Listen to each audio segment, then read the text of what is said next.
All right, sisters and brothers, ladies and gentlemen, part two. We're back with Kashub, historian Danite, and we will continue right where we left off.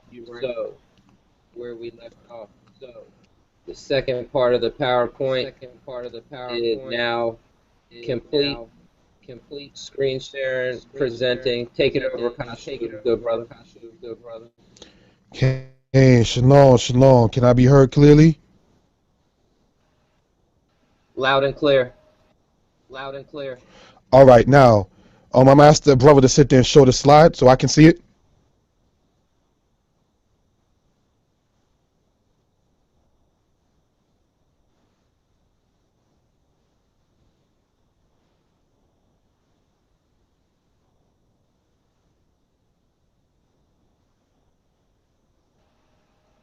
You should be able to see it now, Kashub. Nah, what I'm seeing, it says, your golden emblem. Like, I don't see that, the slide itself, but I'll wait for it. How about now?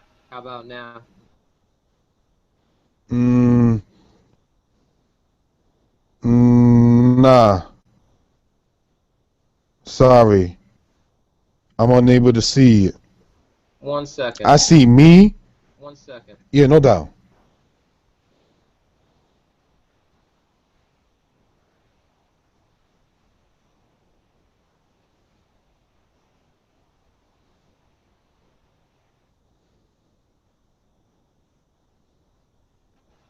How about now, Kashub? I don't know why, but I can't, man.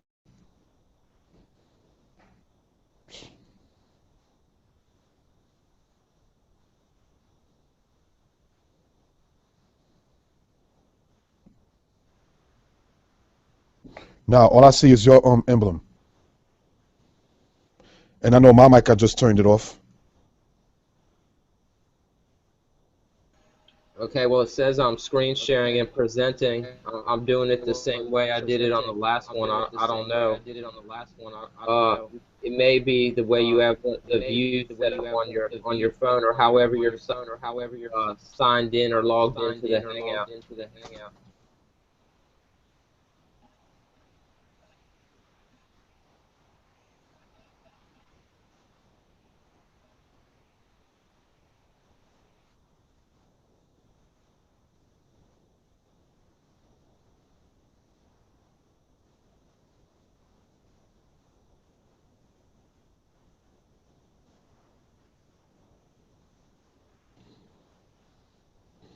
Yeah, hello? Yeah, I don't know what's going on. I'm screen sharing and presenting, and everybody on YouTube sees the PowerPoint. I don't know why you. All right, give me 1 second. I'm going to try something on my end. I think I'm going to try something on my end. All right? Bear with me, and That's fine. I appreciate the time. No problem.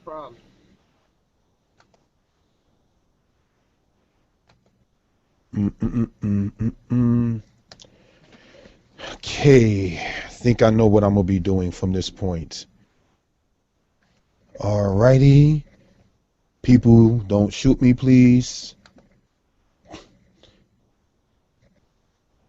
All righty. Now, did you share it on my Facebook aspect?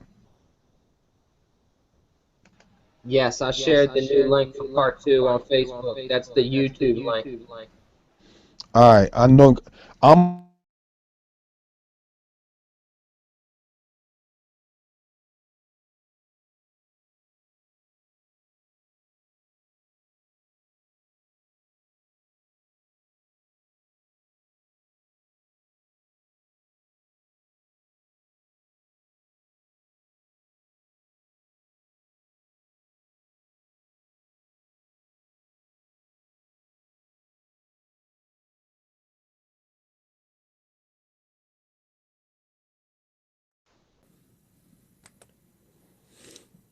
Yeah, hello?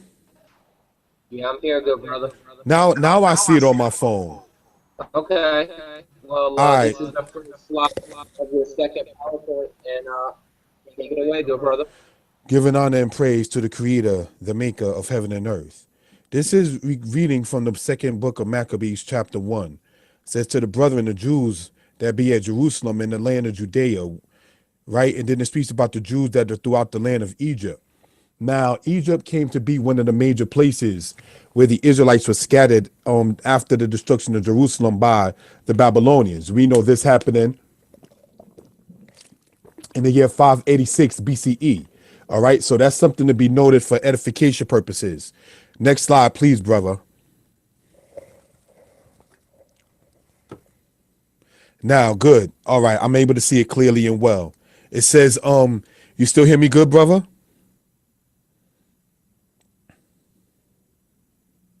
Loud and clear. It just takes me a second to unmute my mic to respond, but you're loud and clear, Kashub. All right. Oh, it says Josephus, Book of the Wars, chapter, book 3, chapter 1. All right, here, actually, this is Antiquities of the Jews under Josephus. It says Hyrcanus, meaning John Hyrcanus. He took over certain cities of the people of Esau.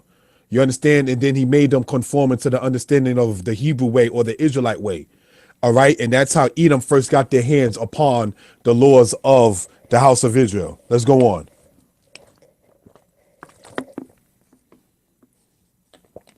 Now, we know Deuteronomy 28 is one of the key pinnacle things that we use to show who we are as far as we being the children of the house of Israel. And right here we read, the stranger that is among you shall mount above you higher and higher, now shall come down lower and lower. He shall lend to thee, and thou shalt not lend to him. He shall be the head, and thou shalt be the tail. Now, what this right here emphatically is talking about is social status, political status, economic status, and so forth and so on. One being the head, the other one being the tail. All right, in that particular aspect. All right, so let's see who runs the loan business. Let's go on. Says The International Jew by Henry Ford. This is a book written in the 20th century. It says that they own the magazine authorship, news distribution, the liquor business, the loan business, the meat packing, including pork industry, the music purveying done in the country. So a lot of the music that you see being controlled is in control of the European Jews, are in control of the Jews of the United States, or in control of Jews overseas, right? So this is something to be noted and understood for edification purposes. Now, if they own the loan business, how can they be the ones suffering a curse that says they shall lend to you and you should not lend unto him? They can't be that people. So this is why they got to go to the other mystic books to try to fit themselves in there and try to make everything in the Torah like putting the fringes as a part of numerical code, because they can't deal with the prophecies of the book itself. All right, let's go on.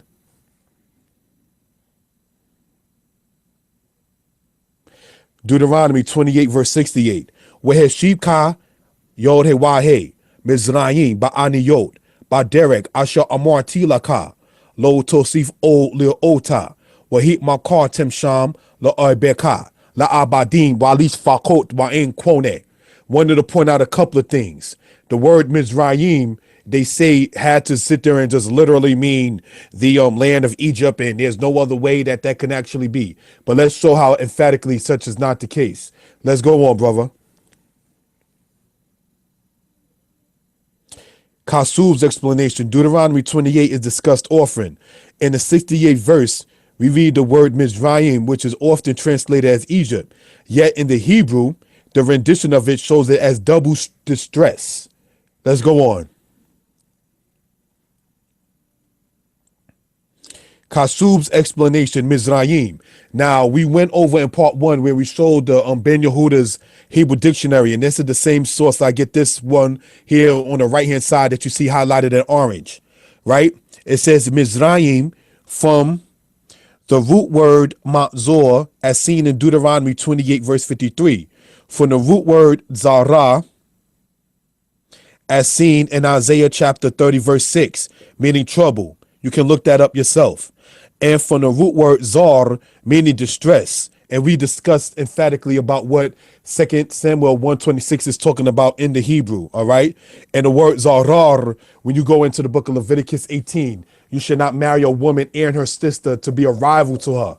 The word rival is zarar, and that's the root of ma'zor, and ma'zor is the root of mitzrayim. So ayim in Hebrew means double whatever that word is or noun is that is attached to it. For instance, garab is sock, gerabayim is socks, because you use two socks. Makane is camp. Makanayim means two camps. You understand? Because it's in regards to two camps. All right. Whereas the word makanot means camps plural, but makanayim means two camps. Shana is year. Shanatayim means 2 years.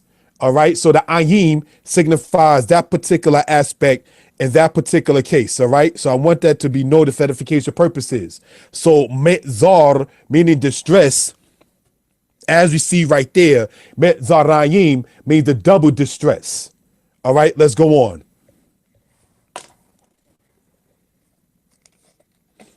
All right. This is speaking about the aspect of what happened with that fool Caligula who got assassinated by the Romans, his own people, in the year 41 AD. He wanted his image to be put inside the temple. You get that information from reading the book of Tacitus, the histories. All right. So in the year 68 AD, you had it to where Vespasian sent his son Titus to go against the people of Jerusalem. All right. So let's go on. Josephus, The Wars of the Jews, Book 6. Now, this right here, what I highlighted at the bottom, we're going to go over. It says, he reserved them for the triumph. And as for the rest of the multitude that were 17 years of age, he put them in bonds and sent them to the Egyptian mines. Titus also sent a great number to the provinces of the Roman Empire. All right. The Roman Empire politically started in the year 27 AD under Augustus. All right. So by the time now you get to 68 AD, 70 AD, and then later on in 115, then 132 AD, the Roman Empire is already in existence. All right. So let's go on. All right. Sent a great number into the provinces as a present to them, that they might be destroyed upon their theaters. We explained this inside the presentation. Let's go on. Josephus, Wars of the Jews, Book 7, Chapter 5.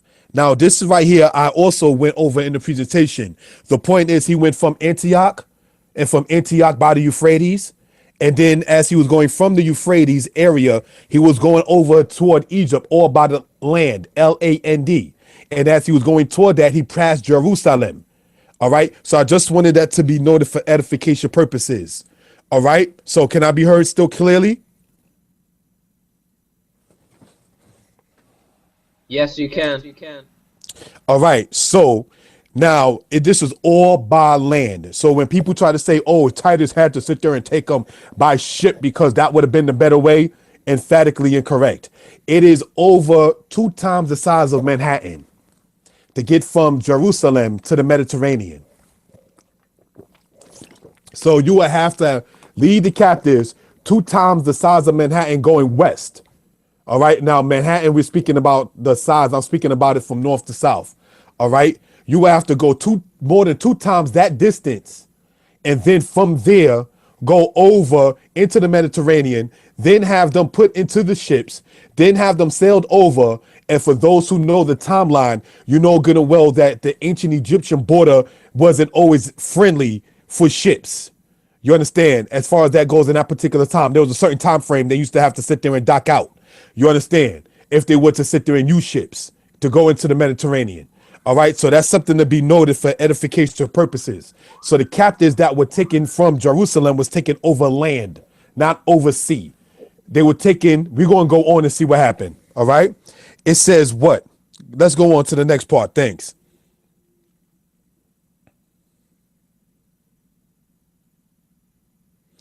It says, so Titus took his journey and intended into Egypt and passed over the desert very suddenly and came to Alexandria. Now we know Alexandria was set up by Alexander, right?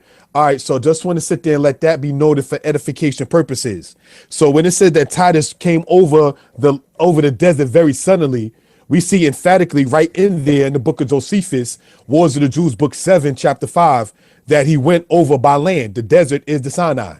All right, so let's go on. Thank you for the next part. Now, the Titus matter. This right there was the Arch of Titus made by Domitian in the year 81 AD. All right. And then what we're seeing to the left is emphatically a picture of the Roman Empire during the 1st century AD. Let's go on.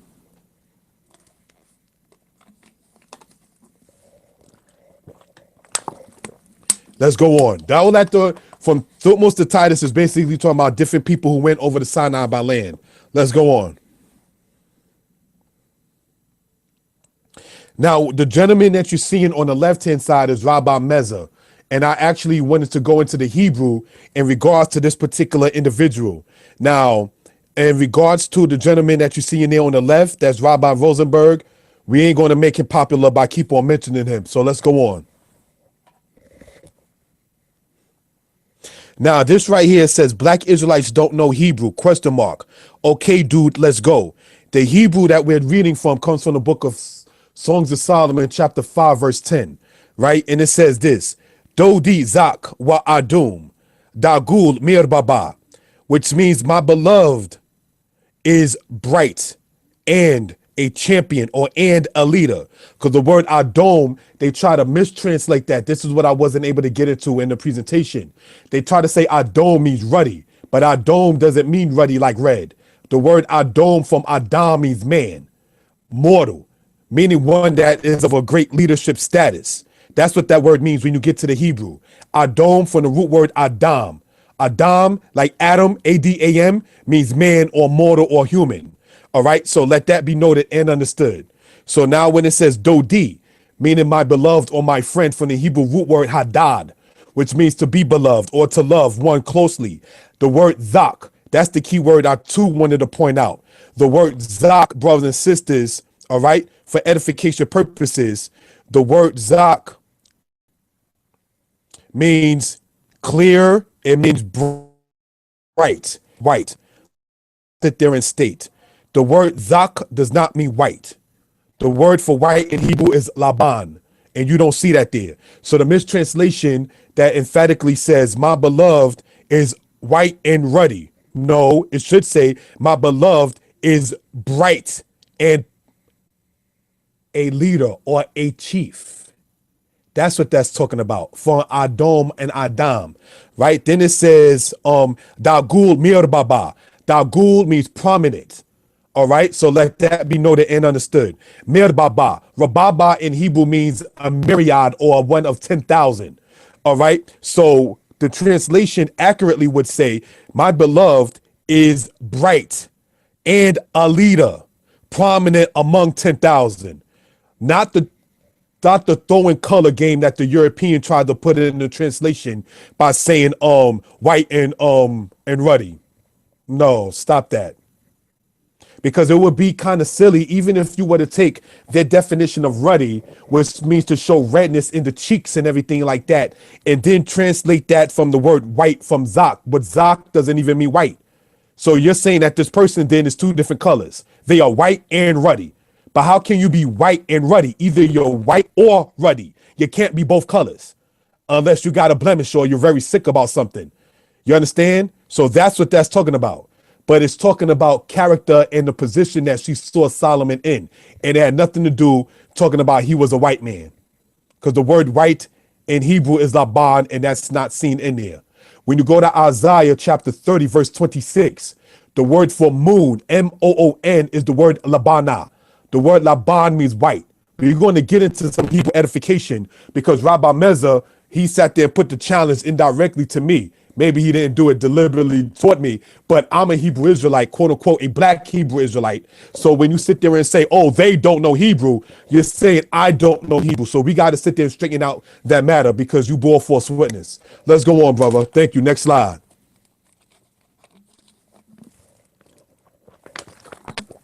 Isaiah chapter 32, verse 4.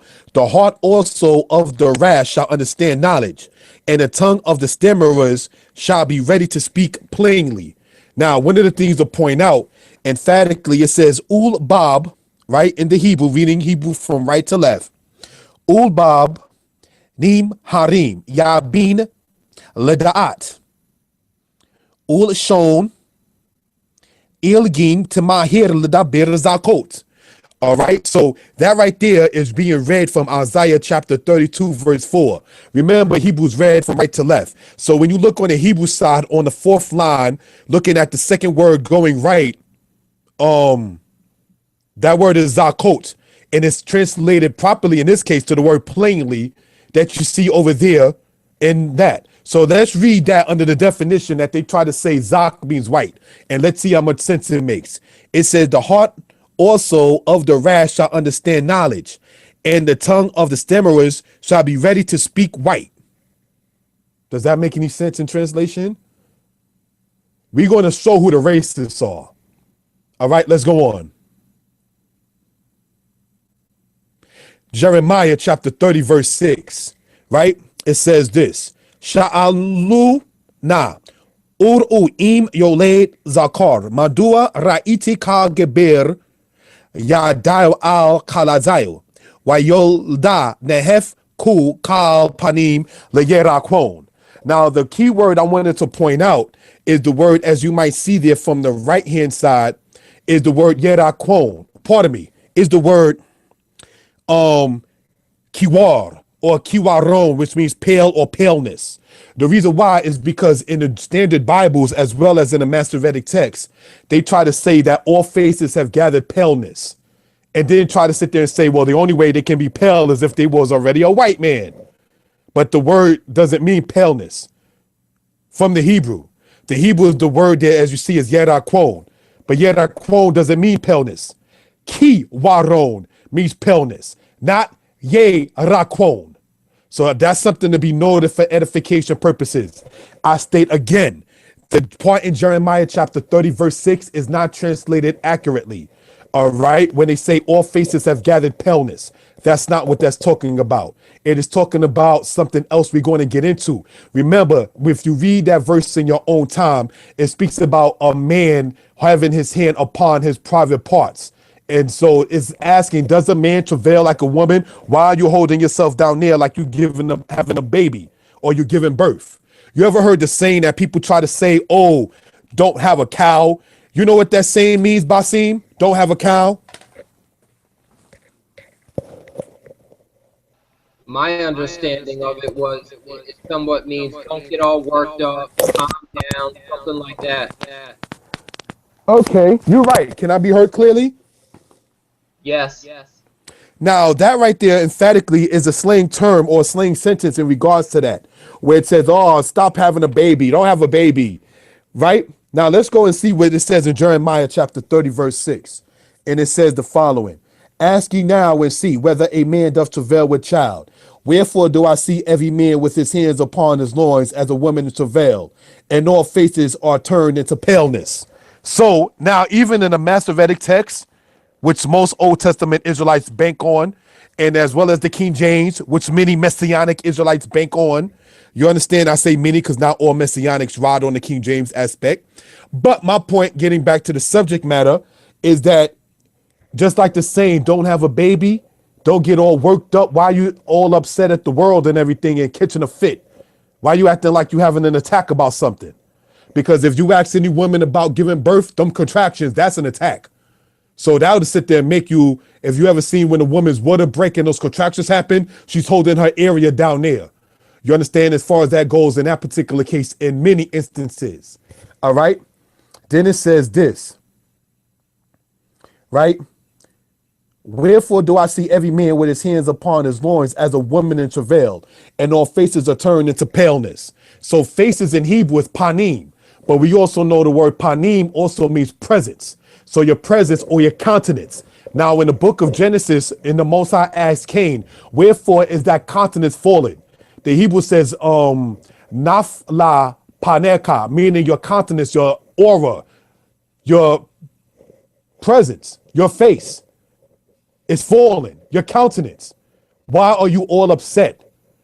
You're not a woman. You're not having a baby. There's no reason for you to be catching a fit like that. That's what that's talking about. But if we can sit there and understand that, the European Jew would try to sit there and say, you see, it says paleness, and that means he had to have been white already. They swear we don't read. All right, let's go on. Next slide, please. Deuteronomy 28, verse 22. The Most High shall smite thee with consumption and with fever and with inflammation and with fiery heat and with drought and with blasting and with mildew. Yakaka Basha kefet. Uba da Uba kwadakat. Uba da lekwet. Uba karkur. Uba kereb. Uba shidafon. Uba yerakon.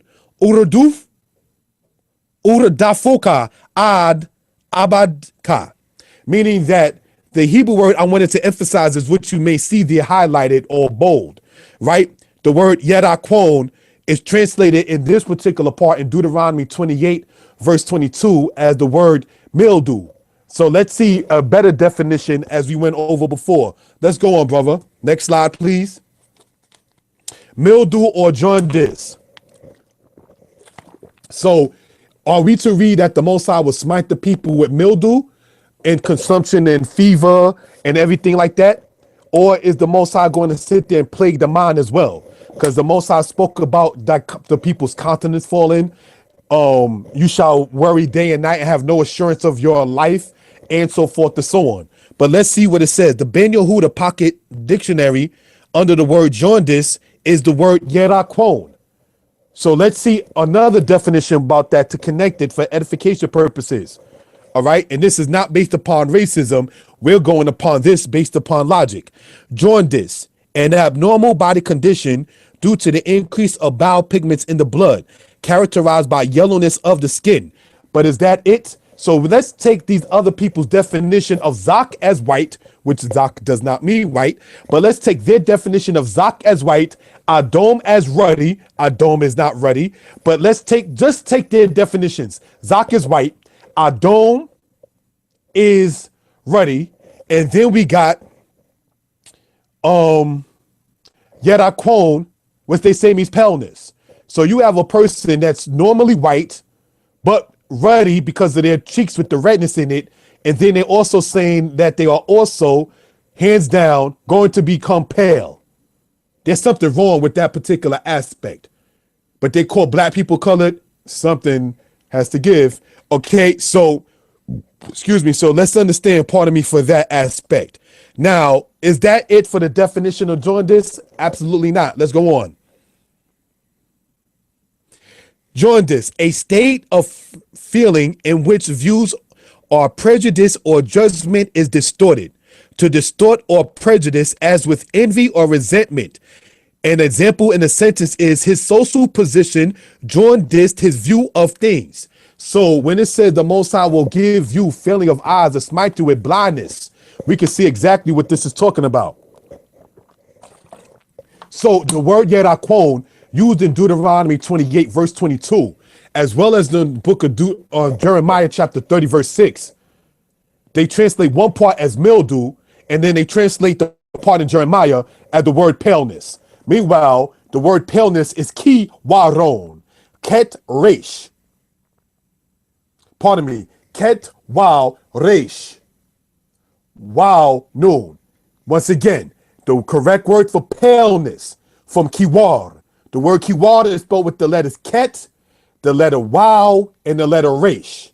And then kiwaron, the letter ket, the letter resh, the letter wow, the letter resh, the letter wow again, and a noon. Kiwaron means paleness. But yet they see the word yerakon both in Deuteronomy 28, verse 22, and in Jeremiah chapter 30, verse 6. But they translate one as mildew and the other as paleness. So if you were to take Deuteronomy 28, verse 22, and said the Most High will smite thee with paleness, or if you were to take Jeremiah chapter 30, verse 6, and read it at the end of saying, and all faces have turned into mildew, something is wrong with that understanding, even from the English aspect. That's why we get into the Hebrew. So Rabbi Meza, you need to hold that down and stay quiet. No offense intended. Talking about, oh, they black Israelites are, if they really know Hebrew. Trying to sit there and insult somebody because you sat there and only saw Israelites on YouTube who sit there and don't push the Hebrew. Don't do that. Don't let your things be stagnated like that. And you saw one or two videos and assumed that those brothers didn't speak any kind of Hebrew because they don't push it that hard. You played yourself doing that, baby. You understand? So we're going to go on and show that this jaundice is what that's talking about. All right? Yerakwon. And that is spelled with the Hebrew letters Yod, where you get the Ye or Ye from. Resh, Ye, Ra. Kuf, the word Kuf or the letter Kuf. Wow and Nun. Yerakwon. It's talking about a mental state. Let's go on. The black Israelites don't know Hebrew. Somebody lied to you, baby. And then I put the picture up there saying it wasn't me. I was thinking about Shaggy's song at that time. But let's go on. Lamentations chapter 4, verse 7. Her English part says this. Her princes were purer than snow. They were whiter than milk. They were more ruddy in body than rubies. Their polishing was as of sapphire. The Hebrew says the following. Zaku means reha. Zaku from the Hebrew word zakah. The word zakah means to be worthy. All right? Zakah means to be worthy. You can even see that in the 201 Hebrew verb book. Nis reha, meaning her Nazarites, also translated as her princes, right? Mishaleg. They were meaning more pure than snow. You understand? You very rarely will ever see a person as the same complexion as literal snow. You understand? So snow is not ruddy in its pure state.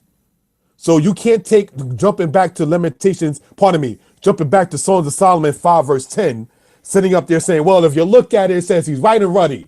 Then they want to go here talking about the English says more white. No, that's not what that definition is. And as stated, the word for white is Laban. Lamentations does not have that. Isaiah does not have that, unless you're talking about the moon in Isaiah chapter 30 verse 26. And you don't even see that when you go into the other aspect in Jeremiah. So let's go on. It says the following here. Zaku. No, go back, brother. I'm sorry. My bad. Zaku. Now remember, we're talking the second line, the second word. Zaku comes from the Hebrew word zak.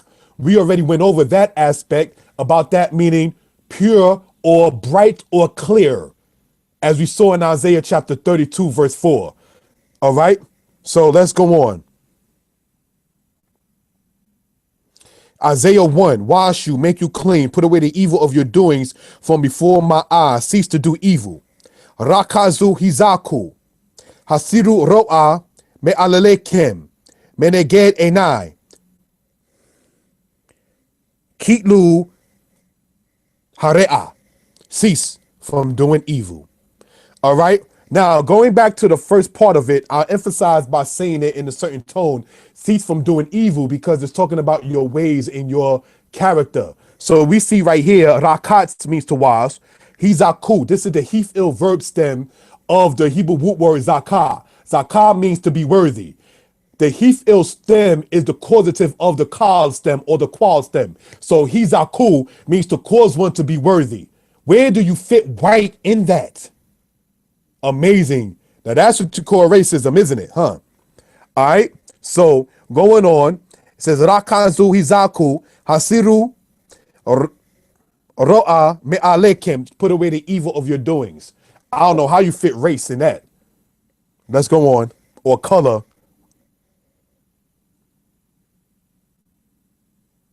All right. Now, wash you, make you clean, put away the evil of your doings. Hebrew English Dictionary Lexicon, page 238. Now, the Hebrew lexicon I'm talking about, you can get online, is from Davidson. He's the one who put that out. All right. And that goes into that particular aspect of the wording that we're speaking of in reference with the word zakah. OK, hizaku in Isaiah 1 is the hifil form of the lamed hey verb zakah. A lamed hey verb is any verb that ends in the letter hey. All right. The word zakah literally in the qual stem means to be worthy. All right. Thus, in the hifil stem, the causative of the qual, the word hizaku means to be pure. Because when you causing something to be worthy, you're making it pure, you're making it clear, you're making it bright. You're not making it white. That racism got to end. Let's go on.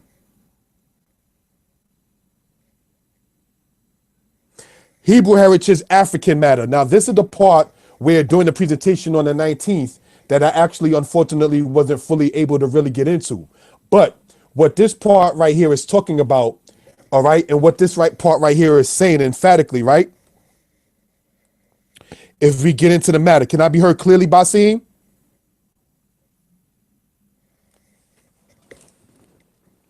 Loud and clear. All right, I'm able to be heard clear. It says what?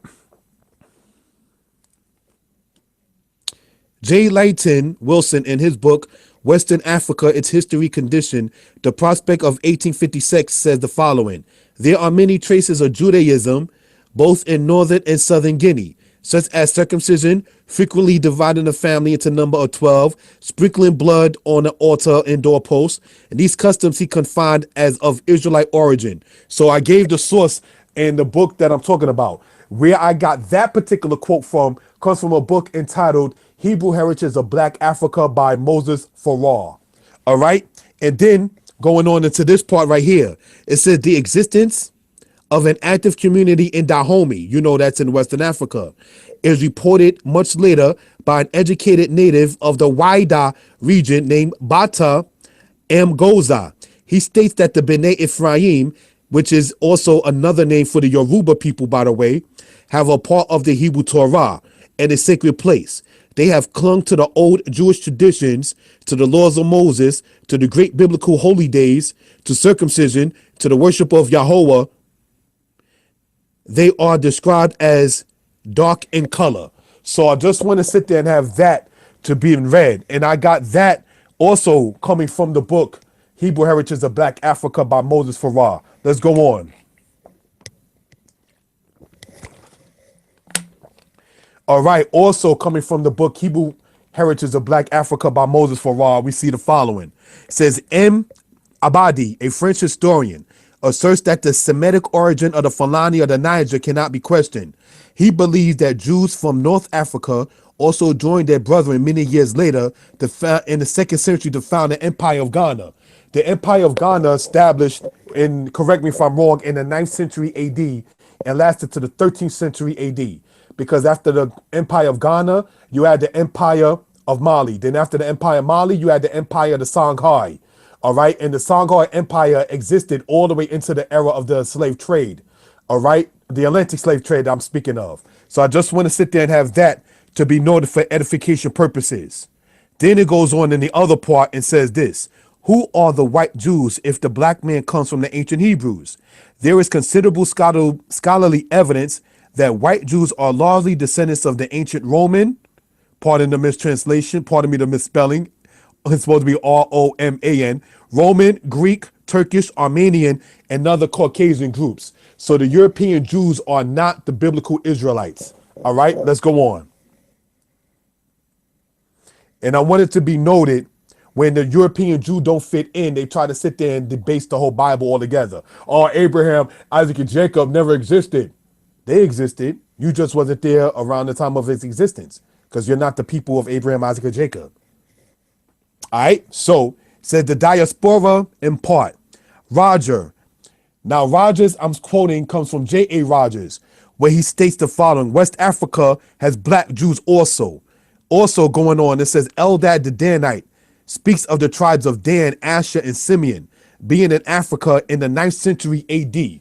Now, when you go in your own time into a book entitled Babylon Symbol 2 is where I got that quote from. All right, so let's go on.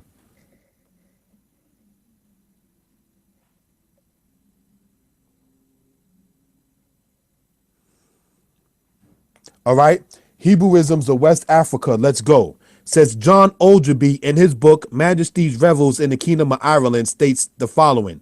Many Jews also scattered over this region. Some natives, meaning natives in Africa, boasting themselves of Abraham's seed, inhabiting both sides of the river Niger.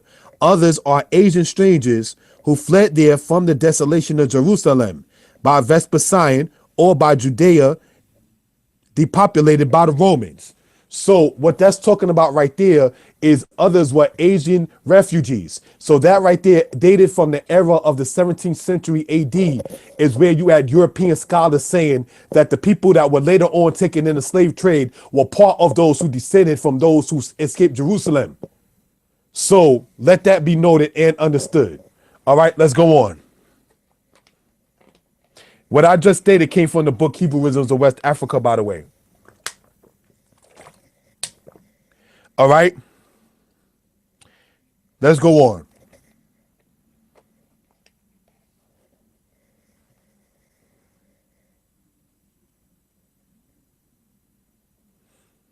All right, next slide.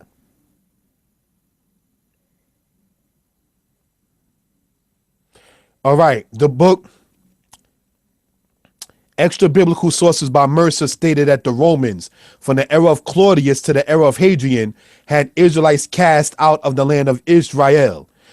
The Penguin books on Tacitus, the histories, mentions a certain guy named Melchus II, who was an Ishmaelite and an Edomite by the name of Herod, the family and friends of the Romans, who pushed the Israelites out of the land of Israel. And it was Hadrian to be the one to set off that particular war from the era of what happened with Trajan. All right, so I just want to sit there and let that be noted for edification purposes. Let's go on. Thank you, bro. Kashub's explanation. Stephen Jacob says the following: that an Israelite population already inhabited the inland heart of Black Africa is recorded by John Leo Africanus, and he records in his book A Geographical History of Africa that there inhabitants a most popular nation of Jewish stock located west of the Nile, that's going toward west, toward Mauritania, etc., and below the Sahara. So we're speaking now going from Cameroon going west, in a region between Abyssinia and the Congo. All right, so I want to sit there and have that to be noted. That's in the inland heart of Africa, not too far from modern day or what was Zaire. All right, so it shows you where the children of Israel scattered through a map, through archaeological findings, and also in regards to what statements of scholars have stated in history. Let's go on.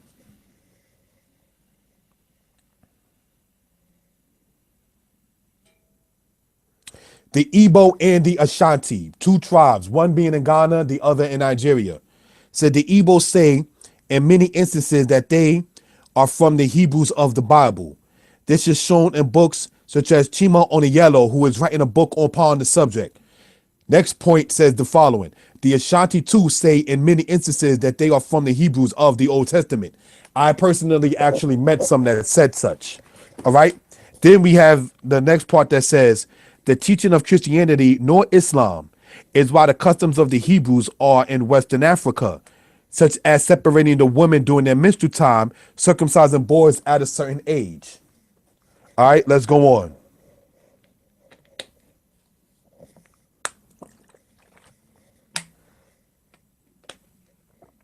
The Igbo says Vasa. Now Vasa, we're speaking about Oluda Equiano, all right? A slave in the United States had their customs like that of the ancient Hebrews of the Old Testament. The Igbo too were taken to Jamaica, the island, who in a rebellion under the guy named Daddy Sharp struck for freedom in the year 1830/1831.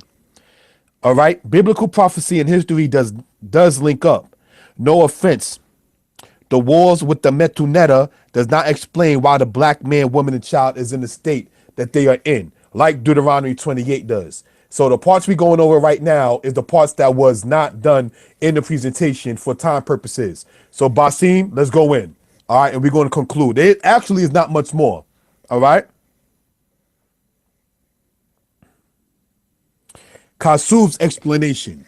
Now, I'm going to show with reason and why I state such. Zionism was set up by Theodor Herzl, who after his death, the movement was upheld by a guy named Chaim Weizmann in the era of World War I to set up the British government in Palestine. The conquest of a guy named Allenby or Allenby in the year 1917 and the Balfour Declaration ushered in the British Mandate. So that's how they was able to sit there and gain a prominence as far as being in the land of Israel. In the year 1929, as well as in the year 1936, the Arabs went to rebel against such moves by the European Jews, which was put down by the Europeans. Then, as we see, they attempted to make a treaty as time went on. Let's go on, brothers and sisters. Continue by saying thanks. Kashub's explanation. And thou, son of man, prophesy unto the mountains of Israel, and say, ye mountains, hear the word of the Most High. Thus saith the Lord God. This is from the book of Ezekiel. Behold, the enemy have said against you, aha, even, aha, the ancient high places are ours in possession. Therefore prophesy and say, thus saith the Lord God, because they have made you desolate and swallowed you up on every side, that ye might be a possession unto the rest of the nations, and you are taken up in the lips of talkers and the evil report of the people. Let's go on and see what happened. Continue, Basim. That's from Ezekiel chapter 36 and 35. It says, beginning in the 1880s, the guy named Baron Edmund, the Rothschild, purchased some 125,000 acres of land in Palestine for Jewish settlement. All right, so this is how we see that Ezekiel's prophecy coming to pass, that it says that the land of Israel was taken up in the lips of talkers. All right, source, The Holy Land by Michael Aviona. All right, let's go on, because they're going to say, oh, that black guy making up stuff. That's where I got my source that I just stated right there. All right, let's go on. That right there is part of the Balfour Declaration. All right, let's go on, bruh. Dear Lord Rothschild. Now, I showed the actual picture of it, and this here is the type version for reading purposes. It says, I have much pleasure in conveying to you, on behalf of His Majesty's government, the following declaration of sympathy with Jewish Zionism, aspirations which has been submitted to and approved by the cabinet. Next.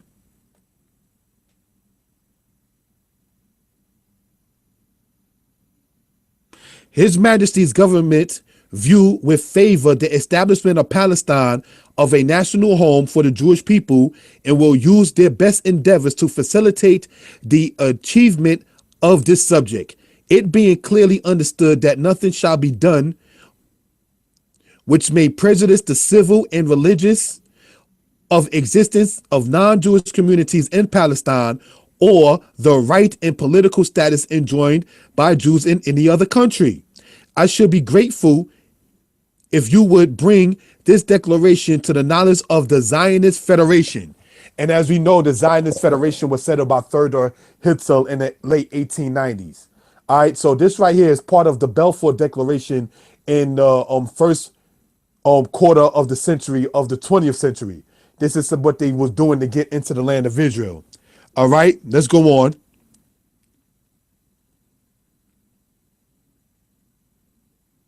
Next.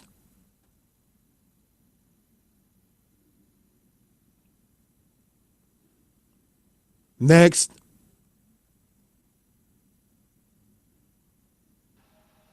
Kashub, that's it. There was 41 slides and 41's blank. That's everything, good brother. All right, so I'm gonna just say this in a couple of minutes that we got a lot and then conclude, because I know people was up late. I thank the people for the time and listening. I think first and foremost, Yah, the creator and the maker of heaven and earth, for this knowledge. And giving a shout out on a human level. Much respect to my friend and beloved brother Hashar from AOC, my beloved brother and friend Daniela from the Lions of Israel, and of course, the elder who I have much respect for, Prince Paul from Shema Israel. All right, so just want to sit there and have that to be noted and understood for edification purposes. All right, now we want to sit there and just conclude this part out right here. The points that I made, everything was cited with a reference. Everybody may not agree with what was stated. I did not mean to offend anybody. I did not mean to sit there and try to make anyone feel down or feel belittled or anything of that sort. This is not hating. Hating is telling your child that a rabbit lays eggs. That's hating. Hating is telling your child after you went to work that somebody else bought the gifts. Hating will cause you to lie on your own self about an accomplishment that you did. That's what hating will cause. What was being presented in these presentations is not hate.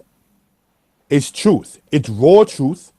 It's a sad truth to a certain extent, but it's not in regards to hate. So what we went over basically was from this beginning, how Israel came to be, external references of the Israelites from the Misha Stela, the Assyrian record, and hello? Yeah, Okay, go ahead. other nations' accounts and records and everything of that sort. And I did take a little bit of the time out to sit there and speak in regards to what happened with the continual bashing toward the house of Israel from those who consider themselves to be Kemetic science or so forth and so on. The average Muslim scholar will tell you that the Quran speaks about the children of Israel being the chosen of Allah. That's a fact. Muslims will tell you that. In Christianity, they will sit there and teach that the Jews, in regard to the Israelites, are God's chosen people. So that leaves only one doctrine that the European, later on the European Jew, pardon me, could actually sit there and adopt onto, and that became Judaism. And he adopted that for himself because he didn't want to sit there and deal with the triumphant followers of Muhammad, nor did he want to sit there and deal with the Catholic Church / Christianity. So the Khazar people, who were the third world in their day, according to Arthur Koestler in his book, The 13th Tribe, they chose Judaism as a form of it. The Khazars got the understanding of anything biblical from the people called by the Romans the Idumeans. The Idumeans were the Edomites. The Edomites got it from John Hyrcanus of the Hasmoneans. The Hasmoneans descended from the Maccabees. The Maccabees descended from the tribe of the Levites. These particular Levites are those who descended from those that were sent back from Babylon during the era of what happened when they returned to Jerusalem under the era of Sanballat, which was actually an enemy of Nehemiah. You understand? And also during the era of Sherazar, who was a prince of the house of Yisrael. During the era of Haggai and Zechariah, or actually prophets during that era. So that right there was just to show what that's talking about in that particular case. All right. So when people basically want to go so hard against the house of Israel, Israelite brothers and sisters, know and understand this. They're not going hard against us as Israelites. They want to go hard against keeping the law, statutes, and commandments. And being a black man in America or the West Indies, a black woman in America or in the West Indies is not hard to say and sway toward wickedness. See, Kemetic science is easy. You ain't got no holy days. You ain't got to be responsible for nothing. You ain't got no diet. See, in Israel, you got to be like, okay, this week we can't eat no bread. We can never eat pork. We can never eat shrimp. We can never eat this. We can never eat that. We should be eating this. We can't drink this. We can't do that. We can't have intimacy with our wife during this particular time. We can't sit there and just do anything we want during this particular time. You ain't got to worry about that when you're dealing with my eye. That's why the European, he loved Egypt so much. Like Malcolm X stated, anything, not to sound racist, but anything that the white man loves and favors of black people, that black people need to be watched with a close eye. Why come he comfortable with you? How come he feel you so much? What are you not representing about yourself that makes him so comfortable in cultural diffusion?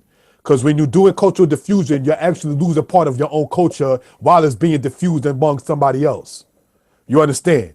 The Hebrew word for captive is lakud, and it comes from the root word lakad, which means to integrate.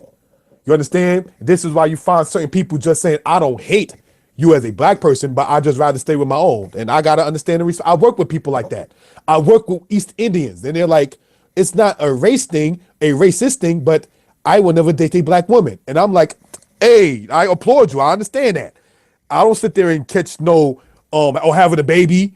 You understand what I'm saying? I don't sit there and hold on to my private parts like, oh my goodness, I can't believe you feel that way. No, that's childish. You understand? So that's something to be noted for edification purposes. And in concluding out, you understand? The Facebook scholars, y'all going to stay just where y'all are as a Facebook scholar.